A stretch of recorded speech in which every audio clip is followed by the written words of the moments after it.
सरकारी हो या निजी, जहां भी खाली जमीन दिखती है उस पर कब्जा करने का आदी हो चुके वक्फ बोर्ड के दी एंड का वक्त अब आ गया और वक्फ कब्जा गैंग के आखिरी सीजन की शुरुआत होने वाली है संसद के बजट सत्र के साथ, क्योंकि जेपीसी ने वक्फ बिल को लेकर फाइनल रिपोर्ट को लोकसभा स्पीकर को सौंप दिया है और जल्द ही इसे सदन में रखा जाएगा। लेकिन वक्फ की जमीन खोरी के काउंटडाउन का प्लान तो रेडी है, लेकिन इससे भाईजान भड़के हुए हैं। वक्फ बिल पर ओवैसी ब्रिगेड का अगला प्लान क्या है, खुद मुसलमान बता रहे हैं।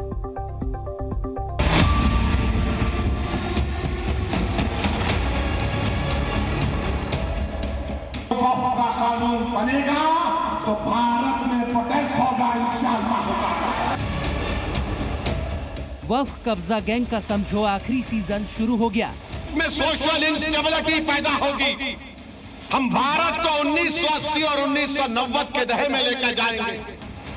हम एक मस्जिद को खो चुके हैं मोदी, अब कोई मस्जिद कब्रिस्तान को नहीं खोएंगे। संसद में बिल पेश करने का रेडी है प्लान, अब क्या करेंगे भाईजान? वक्फ बोर्ड की उल्टी गिनती शुरू हो चुकी है, क्योंकि वो तारीख भी अब नजदीक आ गई जब देश की संसद में वक्फ बोर्ड पर लगाम कसने के कानून पर मुहर लगेगी। वक्फ संशोधन बिल पर जेपीसी ने अपनी final report Lok Sabha speaker Om Birla को सौंप दी है और अब जल्द ही यह सदन के पटल पर रखी जाएगी। पर वक्फ को मिल रही मजहबी छूट पर कंट्रोल की खबर सुनते ही भाईजान ब्रिगेड का पारा हाई हो गया। गवर्नमेंट का रवैया है वो साफ है कि उनको तानाशाही दिखानी है, अपने मन मुताबिक काम करना है। जो कमेटी गठित हुई थी वक्फ की, उसमें जो विपक्षियों को रखा गया था उसमें से 2 लोगों को हटा दिया गया। ये लोग तो कर सकते हैं क्योंकि भाई मेजॉरिटी में है, सरकार इन्हीं की है, सब कुछ इन्हीं को करना है। जब किसी की सुनना ही नहीं है तो ये कुछ भी कर सकते हैं। जो चाहे वो आप लोग कर सकते हैं, आपकी मेजॉरिटी है, आपकी सरकार है, आप सत्ता में है, जो चाहे वो करें। वक्फ बिल अभी तो संसद के दरवाजे तक ही आया है और मुस्लिम मोहल्ले में तापमान बढ़ने लगा है। बिल पास होना तो अभी थोड़ा दूर है, लेकिन मौलाना और मुस्लिम धर्मगुरुओं ने भाईजान के दिमाग में कुछ ऐसा भर दिया है कि बिल आते ही वक्फ पर ताला लग जाएगा।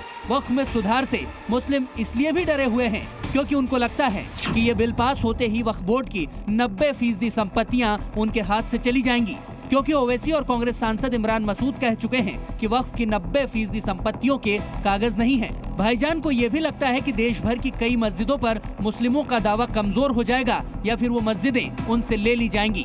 कई जगह दरगाह, मजार और कब्रिस्तान की जमीनें भी मुस्लिमों से छिन जाएंगी और बिना दस्तावेज वाली और कब्जा की गई जमीनें सरकार ले लेगी। साथ ही मुस्लिमों को ये भी लगता है कि पारदर्शिता के नाम पर वक्फ बोर्ड से मुसलमानों का एकाधिकार खत्म हो जाएगा। ये तमाम बातें उन मुस्लिमों को ज्यादा चुभ रही हैं जो जानते हैं कि वक्फ बोर्ड किस तरह से जमीन खोरी और कब्जा नीति चलाता है। 3 फरवरी को वक्फ बोर्ड के में जो भ्रष्टाचार हो रहा है उनके खिलाफ मैं खुद ज्ञापन दूंगा और ये मांग कर रहा हूँ उसमें कि जिसमें वक्फ बोर्ड के जो चेयरमैन हैं पूरे हिंदुस्तान में और वहाँ के मुतवल्लियों को पासपोर्ट वीजा रद्द किए जाएं और जब तक उनकी जांच न हो जाए। मुझे पता चला है कि कुछ चेयरमैन यहाँ से प्लान कर रहे हैं, विदेश जा रहे हैं, तो वक्फ की संपत्ति को बर्बाद करके जा रहे हैं। सरकार का जो रवैया होता है कि जनता के हक में होना चाहिए और सरकार किसी एक मजहब, एक पंथ, एक धर्म की नहीं होती है, तो सरकार को चाहिए अगर ओवैसी साहब ऐसा कह रहे हैं तो उस पर गौर फिक्र करने की जरूरत है। क्योंकि वक्फ की संपत्ति जो है वो फी सबीलिल्लाह है, अल्लाह के वास्ते है और वो उसी में खर्च होना चाहिए, इधर उधर नहीं। क्योंकि वक्फ की संपत्ति जो लोग खा रहे हैं वो समझिए कि एक तरीके से वो अपने जो है अगर बेईमानी कर रहे हैं तो अपने लिए दोज़ख का इंतजाम कर रहे हैं। विरोध तो वक्फ में सुधार की बात होते ही शुरू हो गया था, लेकिन अब तो कई पार्टियों के सांसदों वाली जेपीसी ने मंथन करके रिपोर्ट बनाई है और ये तय हो गया है कि लोकसभा के बजट सत्र में वक्फ संशोधन बिल पेश होगा। बजट सत्र में पेश होने वाले बिल की सूची सामने आ चुकी है, जिसमें वक्फ संशोधन बिल को 7वें नंबर पर रखा गया है।